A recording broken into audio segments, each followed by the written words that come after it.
This video presents an evidential analysis of bidirectional outcome shaping. We will examine forensic session case studies in European roulette manipulation. This is Forensic Disclosure, a division of AMS Advisory. Outcome control extends beyond forced losses. The engine of bidirectional outcome control turns would-be losses into wins to keep players engaged and turn would-be wins into losses to accelerate depletion. The data demonstrates a managed rhythm that functions like extraction. The system allocates outcomes according to the player's current session phase, from hook and grooming to extraction and depletion. Forensic baselines reject ordinary variance. We assess each session through specific forensic tests targeting outcome sequencing and statistical deviation, including early win allocation and terminal loss compression. Short-term extraction profiles require system control. If a bet should have won and the player is shown a loss, the mechanism necessarily involves outcome substitution, result suppression, or outcome remapping. Case Study 01 shows how bidirectional outcome shaping modifies the session curve. The pattern observed is an unnatural alternation of outcomes, mirroring the player's bankroll vulnerability. Settlement layer control replaces the winning condition. The system ensures the declared result does not correspond to the player's winning condition by substituting the outcome immediately prior to settlement. Case Study 02 reveals a repeating sequence of hook, grooming, and extraction across 15 separate session logins. The player receives positive reinforcement and then suffers total loss upon a predetermined increase in stake size. Session phase control triggers terminal extraction.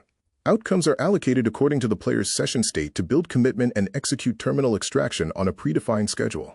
Case Study 03 demonstrates how early win allocation manufactures player belief. Wins appear unusually early and conveniently, perfectly aligning with the hook phase objective. Positive reinforcement event triggering masks genuine probability. The recorded distribution shows extreme structural bias with 70% win weighting in the early session timeline, which randomness cannot explain.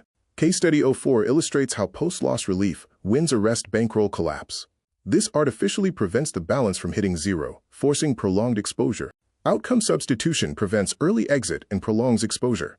The timing of relief wins correlates exclusively with bankroll distress metrics, rather than statistical probability. Case Study 05 shows that stake escalation immediately nullifies confidence-building wins. When the player attempts to leverage perceived wins with a maximum liability bet, the system delivers a cluster of losses. Financial exposure triggers instant result suppression. The winning condition is prevented from being selected because the exposure exceeds the system's dynamically defined extraction tolerance. Case Study 06 reveals that loss severity scales to match bankroll magnitude. The depletion curves are mathematically identical, regardless of initial deposit. Dynamic outcome remapping standardizes depletion times. The central engine ensures terminal extraction occurs within a pre-calculated retention metric. Case Study 07 shows that win rates collapse when base stakes multiply. The win rate immediately plummets when the bet size increases more than 3 times the baseline. The engine maps high liability events to losing results. This exposure-linked settlement control actively maps high liability events to losses to maintain the illusion of variance. Case Study 08 examines near recovery vectors that deflect before break-even. After initial forced extraction, a player is allowed to reach 95% of the starting deposit before the recovery is shattered by intense losses. The blocking vector activates immediately before break-even. The outcome substitution is timed to prevent full recovery after a successful winning streak. Case Study 09 demonstrates outcome substitution on near-term wins. The system substitutes a loss for a win to maximize exposure and accelerate terminal depletion. Settlement layer interception causes the outcome substitution. This ensures that the player's winning bet is replaced with a losing result at the settlement stage. Case Study 10 shows the suppression of favorable outcomes at the settlement layer. The evidence confirms that 67% of sessions are settled incorrectly, favoring the operator. Terminal loss compression accelerates depletion. The system uses outcome substitution and result suppression to minimize the time spent in the loss allocation phase. Case Study 11 demonstrates the system's management of the entire session. The evidence confirms a 5-stage process of control, from initial hook to final depletion. The entire session is managed according to the phase.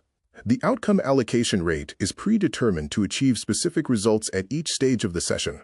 Case Study 12 shows terminal depletion compression on long-term players. A veteran player is pushed towards terminal depletion via concentrated loss allocation. Loss compression is activated when the session enters the final phase.